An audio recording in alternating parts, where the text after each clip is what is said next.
Hi friends, welcome to Deepika reviews. మేఘ సందేశం upcoming ఎపిసోడ్లో ఏం జరగబోతుందో తెలుసుకోవాలనుకుంటున్నారా? అయితే ఛానల్ను సబ్స్క్రైబ్ చేసుకొని సపోర్ట్ చేయడం మర్చిపోకండి. నక్షత్ర, టైం అవుతుంది, త్వరగా బయటికి రా అని చెప్పి చెర్రీ పిలుస్తూ ఉంటాడు. చెర్రీ, ఆగమంటున్నానా? డ్రెస్ చేంజ్ చేసుకుంటున్నాను అని నక్షత్ర చెప్తూ ఉంటుంది. నువ్వు బయటికి ఎలా రావో చూస్తాను అని చెర్రీ డోర్ దగ్గరే వెయిట్ చేస్తూ ఉంటాడు. ఇక అప్పుడే శరత్ చంద్ర కారు వచ్చి ఇంటి ముందు ఆగుతుంది. శరత్ చంద్ర కారు సౌండు నక్షత్రకు వినిపించడంతో మమ్మీ వచ్చేసినట్టుంది, హనీమూన్ని ఆపేస్తుంది అని నక్షత్ర సంతోషంగా డోర్ ఓపెన్ చేసి బయటికి వస్తుంది. ఎదురుగా ఉన్న చెర్రీ డ్రెస్ చేంజ్ చేసుకోవటం అయిపోయిందా బంగారం అని చెప్పి అంటూ ఉంటాడు. ఏంట్రా ఆ పిలుపు అని చెప్పి నక్షత్ర అంటూ ఉంటుంది. పెళ్ళాన్ని బంగారం అనక ఏమంటారో చెప్పు నక్షత్ర అని చెప్పి చెర్రీ అడుగుతూ ఉంటాడు. అడ్డు తప్పుకోరా, మా మమ్మీ వచ్చింది, ఇక హనీమూన్ క్యాన్సిల్ అని చెప్పి నక్షత్ర సంతోషంగా పరిగెత్తుకుంటూ కారు దగ్గరకు వెళ్తుంది. కారు డోర్లు ఓపెన్ చేసి మమ్మీ మమ్మీ అని చెప్పి పిలుస్తూ ఉంటుంది. అపూర్వ కనిపించకపోవడంతో శరత్చంద్ర దగ్గరికి పరిగెత్తుకుంటూ వచ్చి డాడీ మమ్మీ ఎక్కడా, కారులో కనిపించట్లేదేంటి అని చెప్పి అడుగుతూ ఉంటుంది. మీ మమ్మీ ఇంటికి రాలేదమ్మా అని శరత్చంద్ర అంటూ ఉంటాడు. అదేంటి డాడీ, మమ్మీ ఇంటికి రాకపోవడం ఏంటి అని నక్షత్ర అడుగుతూ ఉంటుంది. అమ్మ నక్షత్ర, మీ అమ్మకు పైనుంచి కింద పడటం వల్ల లైట్గా కాలు ఫ్రాక్చర్ అయిందంట. అంతేకాదు టెన్షన్ వల్ల మాట కూడా సరిగా రావట్లేదు. కొన్ని రోజులు హాస్పిటల్లోనే ఉంచుకొని డాక్టర్లు టెస్టులు చేస్తా అన్నారమ్మా అని చెప్పి శరత్ చంద్ర చెప్తూ ఉంటాడు. అయితే నేను మమ్మీ దగ్గర ఉంటాను డాడీ అని చెప్పి నక్షత్ర అంటూ ఉంటుంది. అదేంటి నక్షత్ర అలా అంటున్నావు? నువ్వు ఇప్పుడు హాస్పిటల్కు వెళ్తే హనీమూన్కి నేను ఎవరితో వెళ్ళాలి? నువ్వు నేను హనీమూన్కి వెళ్ళలేదని తెలిస్తే అపూర్వ అత్తయ్య ఇంకా బాధపడుతుంది. మన ఇద్దరం హనీమూన్కి వెళ్ళామని తెలిస్తే ఆ సంతోషంతోనైనా తొందరగా అత్తయ్య క్యూర్ అవుతుంది అని చెప్పి చెర్రీ చెప్తూ ఉంటాడు. చెర్రీ చెప్పింది కరెక్ట్ అమ్మ నక్షత్ర, నీ సంతోషమే మీ మమ్మీ సంతోషం. నువ్వు సంతోషంగా చెర్రీతో కలిసి హనీమూన్కి వెళ్ళావని తెలిస్తే కనుక మీ మమ్మీ నిజంగానే త్వరగా రికవరీ అవుతుంది అని చెప్పి శరత్ చంద్ర చెప్తూ ఉంటాడు. అది కాదు డాడీ అని నక్షత్ర అంటూ ఉంటే ఇంకేం చెప్పకు నక్షత్ర, వెళ్ళి రెడీ అవ్వు, ఫ్లైట్కి టైం అవుతుంది అని శరత్ చంద్ర అంటూ ఉంటాడు. ఇక నక్షత్ర డాడీ అని చెప్పి అంటూ ఉంటే వెళ్ళమ్మా, మీ మమ్మీని నేను జాగ్రత్తగా చూసుకుంటాను కదా, నువ్వు తొందరగా వెళ్ళి రెడీ అవ్వు అని చెప్పి శరత్ చంద్ర అంటూ ఉంటాడు. సరే డాడీ అని చెప్పి నక్షత్ర అక్కడి నుంచి వెళ్ళిపోతుంది. చెర్రీ, ఏం చూస్తున్నావురా, నువ్వు కూడా వెళ్ళి రెడీ అవ్వు అని చెప్పి శరత్ చంద్ర అంటూ ఉంటాడు. ఆల్రెడీ నేను రెడీ అయ్యే ఉన్నాను మోయ, అమ్మ లగేజ్ కూడా ప్యాక్ చేసేసింది అని చెప్పి చెర్రీ చెప్తూ ఉంటాడు. సరే చెర్రీ, నక్షత్ర తెలిసి తెలియక ఏదైనా తప్పులు చేస్తే క్షమించు, మీ అత్తయ్య ఉండుంటే కనుక ఇవన్నీ తనే చెప్పేది, ఇప్పుడు తను లేదు కాబట్టి నేను చెప్పాల్సి వస్తుంది అని శరత్చంద్ర అంటూ ఉంటాడు. నక్షత్ర గురించి మీరెవరూ ఎలాంటి బెంగ పెట్టుకోకండి మోయ, నేను జాగ్రత్తగా చూసుకుంటాను అని చెప్పి చెర్రీ అంటాడు. ఇక చెర్రీ నక్షత్ర రూమ్లోకి వెళ్ళి నక్షత్ర ఫ్లైట్కి టైం అవుతుంది, రెడీ అయ్యావా అని చెప్పి అడుగుతూ ఉంటాడు. రే చెర్రీ, ప్లీజ్ రా, నీ కాళ్ళు పట్టుకుంటానరా, నన్ను వదిలిపెట్టరా అని నక్షత్ర అడుగుతూ ఉంటుంది. అదేంటి నక్షత్ర, నేనేదో చెప్పకూడని మాట చెప్పినట్టు, వెళ్ళకూడని దగ్గరికి నేను తీసుకెళ్తున్నట్టు మాట్లాడుతున్నావు, మనిద్దరం భార్యాభర్తలం, హనీమూన్కి వెళ్తే తప్పేంటి అని చెర్రీ అంటాడు. ప్లీజ్ రా చెర్రీ, హనీమూన్ అనకురా అని చెప్పి నక్షత్ర అంటూ ఉంటుంది. ఇక అప్పుడే శరత్చంద్ర వచ్చి నక్షత్ర రెడీనా, డ్రైవర్ కూడా రెడీగా ఉన్నాడు ఎయిర్పోర్ట్ దగ్గర దించడానికి అని చెప్పి అంటూ ఉంటాడు. వస్తున్నాను డాడీ అని చెప్పి నక్షత్ర అంటూ ఉంటుంది. పద, ఇక నువ్వు నా నుంచి తప్పించుకోలేవులే నక్షత్ర అని చెర్రీ మనసులో అనుకుంటూ ఉంటాడు. డాడీ వెళ్ళొస్తాను డాడీ అని చెప్పి నక్షత్ర అంటూ ఉంటే సంతోషంగా వెళ్ళి సంతోషంగా తిరిగి రండమ్మా అని శరత్చంద్ర అంటూ ఉంటాడు. మీ మీరా అత్తయ్య దగ్గర ఆశీర్వాదం తీసుకో నక్షత్ర అని శరత్చంద్ర చెప్తూ ఉంటే సరే డాడీ అని చెప్పి నక్షత్ర అంటూ ఉంటుంది. ఇక మీరా కాళ్ళ మీద పడి నమస్కారం చేసుకుంటూ ఉంటే నక్షత్ర, ఇప్పుడు మీరు హనీమూన్కి వెళ్తున్నారు కదా, త్వరలోనే నాకు మనవరాలనో ఇచ్చేయాలి అని చెప్పి మీరా అంటూ ఉంటే ఇక చెర్రీ సిగ్గుపడుతూ ఉంటాడు. సిగ్గుపడింది చాలే, పద వెళ్దాం అని చెప్పి నక్షత్ర చిరుబుర్రులాడుతూ చెర్రీ వెనుక వెళ్తూ ఉంటుంది.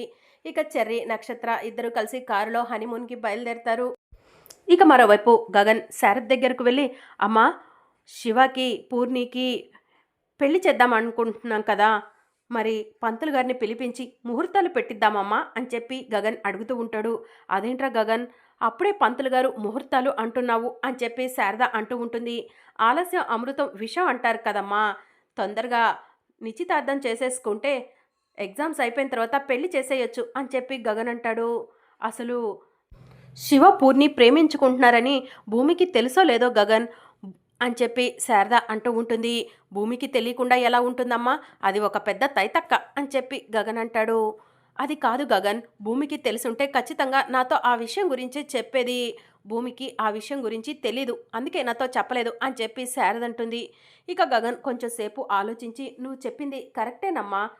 శివ భూమి ఫోన్కి ఫోన్ చేసి ఒక ముఖ్యమైన విషయం చెప్పాలన్నాడు. ఖచ్చితంగా అది పూర్ణిని ప్రేమిస్తున్నా అనే ముఖ్యమైన విషయమే అయి ఉంటుందమ్మా. కానీ ఆ విషయం నేను పూర్తిగా వినకుండా ఫోన్ కట్ చేశాను అని చెప్పి గగన్ అంటాడు. అయితే భూమికి విషయం తెలియదని కన్ఫామ్ అయిపోయింది. ముందు శివ పూర్ణిల పెళ్ళి భూమికి ఇష్టమో లేదో కనుక్కోరా అని చెప్పి శారద అంటూ ఉంటుంది. నేనా అని గగన్ అంటూ ఉంటాడు. మరి నువ్వు కాకపోతే నన్ను అడగమంటావారా? నేను అడిగితే గనక భూమికి ఇష్టం ఉన్నా లేకపోయినా ఇష్టమే అని చెప్తుందిరా. ఎందుకంటే నా పైన భూమికి అంత గౌరవం ఉంటుంది. నువ్వు అడిగితేనే తన మనసులో ఏముందో బయట పెట్టేస్తుంది అని చెప్పి శారద అంటుంది. సరేలేమ్మా, నేనే అడుగుతాను అని చెప్పి గగన్ భూమి దగ్గరకు వస్తాడు. భూమి భూమి అని చెప్పి అంటూ ఉంటే, మా బావేంటి ఈరోజు చాలా హుషారుగా ఉన్నాడు అని చెప్పి భూమి అంటూ ఉంటుంది. నీతో ఒక ముఖ్యమైన విషయం గురించి మాట్లాడాలి భూమి అని చెప్పి గగన్ అంటాడు. ముఖ్యమైన విషయమా? నేను ఇప్పుడు చాలా బిజీగా ఉన్నాను బావా, తర్వాత మాట్లాడతాను అని చెప్పి భూమి అంటుంది. నిన్ను అని చెప్పి గగన్ అంటూ ఉంటే, తర్వాత మాట్లాడతా అని చెప్పాను కదా అని చెప్పి భూమి అక్కడి నుంచి వెళ్ళిపోతూ ఉంటుంది. ఇక గగన్ ఒంటరిగా కూర్చొని ఆలోచిస్తూ ఉంటాడు. ఇక శివ తన్ని మొదటిసారి కలిసినప్పుడు విషయాలన్నీ కూడా గగన్ గుర్తు చేసుకుంటూ ఉంటాడు. ఇక అప్పుడు భూమి శారద దగ్గరకు వెళ్ళి, ఈరోజు మీ అబ్బాయి చాలా హుషారుగా ఉన్నాడు అత్తయ్య అని చెప్పి అంటూ ఉంటుంది. నీతో ఆ విషయం గురించి చెప్పేశాడమ్మా అని శారద అడుగుతూ ఉంటుంది. ఏ విషయం అత్తయ్య అని భూమి అడుగుతూ ఉంటుంది. పూర్ణి శివాలు ప్రేమించుకుంటున్నారంటమ్మా, వాళ్ళిద్దరికీ పెళ్లి చేద్దామని గగన్ నన్ను అడిగాడు. నేను నిన్ను అడగమని చెప్పాను. నీ ఉద్దేశం ఏంటి భూమి అని చెప్పి శారద అడుగుతూ ఉంటుంది. మీరు చెప్పేది నిజమా అత్తయ్య? నా తమ్ముడు శివకి పూర్ణికి పెళ్లి చేస్తారా అని చెప్పి భూమి అడుగుతూ ఉంటుంది. అవునమ్మా భూమి అని చెప్పి శారద అంటూ ఉంటుంది. ఎంత సంతోషమైన వార్త చెప్పారత్తయ్య అని చెప్పి భూమి అంటూ ఉంటుంది. ఏంటమ్మా భూమి, ఈ విషయం నీతో గగన్ మాట్లాడలేదా అని శారద అడుగుతూ ఉంటుంది.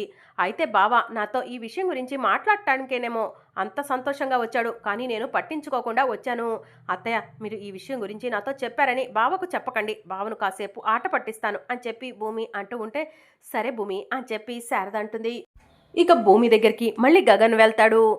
భూమి భూమి అని చెప్పి అంటూ ఉంటే, అత్తయ్య కాఫీ తీసుకొస్తున్నాను అని భూమి గగన్ మాటను పట్టించుకోకుండా వెళ్ళిపోతూ ఉంటుంది. ఈ తైతక్క మరీ ఓవర్ యాక్షన్ చేస్తుంది అని గగన్ మనసులో అనుకుంటూ ఉంటాడు. ఇక మళ్ళీ భూమి భూమి అని చెప్పి గగన్ భూమి దగ్గరకు వెళ్తాడు. ఏంటి బాబా ఉదయం నుంచి భూమి భూమి అని తిరుగుతున్నావు, విషయం ఏంటో చెప్పు అని భూమి అడుగుతూ ఉంటుంది. మన పూర్ణికి శివాకి అని గగన్ అంటూ ఉంటే, వస్తున్నానత్తయ్య అని చెప్పి భూమి పరిగెత్తుకుంటూ అక్కడి నుంచి వెళ్ళిపోతుంది. ఈ భూమి కావాలనే నన్ను ఇరిటేట్ చేస్తుంది అని గగన్ మనసులో అనుకుంటూ ఉంటాడు. ఇక భూమి తనంతట తానే గగన్ దగ్గరకు వచ్చి, బావా ఏదో పూర్ణి శివ అంటున్నావు అని చెప్పి అడుగుతూ ఉంటుంది. అదే భూమి, మన పూర్ణి శివ ప్రేమించుకుంటున్నారు, వాళ్ళిద్దరికీ నిశ్చితార్థం చేద్దాం అనుకుంటున్నా అని చెప్పి గగన్ అంటాడు. అవ్వా, ప్రేమించుకుంటున్నారా అని భూమి అంటూ ఉంటే, అవును భూమి, నాకు కూడా అమ్మే ఈ విషయం గురించి చెప్పింది అని చెప్పి గగన్ చెప్తూ ఉంటాడు. భూమి, శివాకి పూర్ణికి పెళ్లి చేస్తే ఎలా ఉంటుంది? నీకు వాళ్ళిద్దరికీ పెళ్లి చేయడం ఇష్టమేనా అని చెప్పి గగన్ అడుగుతూ ఉంటాడు. ఇష్టం లేదు బావా అని చెప్పి భూమి అంటుంది. ఇష్టం లేదా అని గగన్ షాకింగ్గా అడుగుతూ ఉంటే, అవును బావా, ఇష్టం లేదు. నువ్వు ఎప్పుడు నన్ను డామినేట్ చేస్తూనే ఉంటావు. నీ చెల్లెలు నా తమ్ముడిని డామినేట్ చేస్తూ ఉంటుంది. మీ ఇద్దరి చేతిలో మేమిద్దరం డామినేట్ అవుతూనే ఉండాలా? అందుకే నాకు ఈ పెళ్లి ఇష్టం లేదు. నా తమ్ముడికి అనుకువగా ఉండే అమ్మాయిని చూసి పెళ్లి చేస్తాను అని చెప్పి భూమి అంటూ ఉంటుంది. అవునా, నా చెల్లెల కంటే మంచి అమ్మాయిని నీ తమ్ముడికి తీసుకొస్తావా అని చెప్పి గగన్ అంటూ ఉంటాడు. తీసుకొస్తాను బావా అని చెప్పి భూమి అక్కడి నుంచి కోపంగా వెళ్ళిపోతుంది. ఈ భూమి బాగా బెట్టు చేస్తుంది. భూమి వైపు నుంచి మాట్లాడటం కన్నా కూడా శివ వైపు నుంచి మాట్లాడటం బెటర్ ఏమో అని గగన్ మనసులో అనుకొని శివ రూమ్లోకి వెళ్తాడు. శివ గగన్ని చూసి భయపడుతూ ఉంటే, శివ తొందరపాట్లో నిన్ను కొట్టాను, అనవసరంగా భయపడకు. ఇంతకుముందు బావా బావా అని నా చుట్టూ ఎలా తిరిగేవాడువో ఇప్పుడు కూడా అలానే పిలువు శివ అని చెప్పి గగన్ అంటూ ఉంటాడు. సరే బావా అని చెప్పి శివ చెప్తూ ఉంటాడు. అవును శివ, నువ్వు మా ఇంటికి వచ్చేటప్పుడు ఒక టెడ్డీ బేర్ తీసుకొచ్చావు కదా, అది మా అక్కదని చెప్పావు.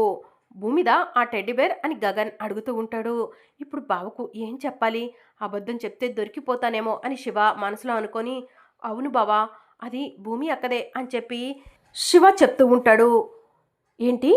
భూమిదా అని గగన్ షాకింగ్గా అడుగుతూ ఉంటే, అవును బావా, మా అమ్మ నాన్నలకు భూమి అక్క ఆ టెడ్డీ బేర్లో పెట్టి రైల్వే స్టేషన్లో దొరికిందంట బావా అని చెప్పి శివ చెప్తూ ఉంటాడు. అంటే ఆ రోజు నేను రౌడీలకు భయపడి టెడ్డీ బేర్లో పాపను పెట్టాను. ఆ పాప భూమియా అని గగన్ ఆలోచిస్తూ ఉంటాడు. నువ్వేం ఆలోచిస్తున్నావో నాకు తెలుసు బావా.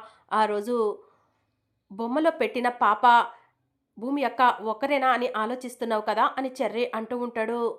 నీకెలా తెలుసు అని గగన్ అంటూ ఉంటాడు. ఎలా తెలుసంటే ఆ పాపే మా భూమి అక్క అని చెప్పి శివ చెప్తూ ఉంటాడు. శివ, నువ్వు చెప్పేది నిజమా అని చెప్పి గగన్ అడుగుతూ ఉంటాడు. నిజమే బావా అని చెప్పి శివ చెప్తూ ఉంటాడు. అంటే నా మువ్వ భూమినా అని గగన్ మనసులో అనుకుంటూ ఉంటాడు. మరి అప్కమింగ్ ఎపిసోడ్లో ఏం జరగనుందో తెలుసుకోవాలనుకుంటున్నారా? అయితే ఛానల్ను సబ్స్క్రైబ్ చేసుకుని సపోర్ట్ చేయడం మర్చిపోకండి.